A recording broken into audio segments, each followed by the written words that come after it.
এই রান্নাটা একজন বড় ভাই আমাকে বলেছিলেন এভাবে করে খেতে, তাহলে খুব মজা লাগবে। তো আমি ওই রকম ট্রাই করলাম। রান্নাটা হচ্ছে ব্রয়লার চিকেনটাই হতে হবে। ব্রয়লার চিকেনটা খুব ছোট ছোট করে কেটে একদম স্কিন সহ, কেউ চাইলে স্কিন রাখতেও পারেন, নাও রাখতে পারেন। আমি ওইটা কেটে এখানে রেখেছি। আর সাথে হচ্ছে গ্রিন চিলি, অনলি এখানে লাগবে গ্রিন চিলি পেস্ট, আর কিছুই না। আর হচ্ছে সল্ট, আর হচ্ছে বাটার। এই যে আমি দিয়ে দিলাম বাটার।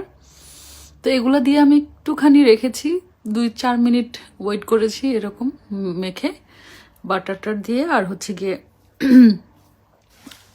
সল্ট, আর শুধু হচ্ছে গ্রিন চিলি পেস্ট। এই তো এখন চুলায় দিয়ে দিলাম। এটা একদম বাটার একটু কম দিলেও হয় বা অয়েল দিলেও হবে। অনেকেই যার কাছ থেকে রেসিপিটা শিখেছি সে হচ্ছে বাটারটা দেয়নি, অয়েল দিয়েছিল, আমি বাটার দিলাম আর কি। তো এইরকম মাখা মাখা হয়ে ভাজা ভাজা হবে একদম। শুধু এই জিনিসগুলো দিয়েই রান্নাটা শেষ করে নিতে হবে। এখন তুলে খেয়ে দেখলে, ঝাল যে যতটা খেতে চান, এখন জাস্ট মুখে দিলেই ওয়াও একটা টেস্ট, জাস্ট বিলিভ ইট।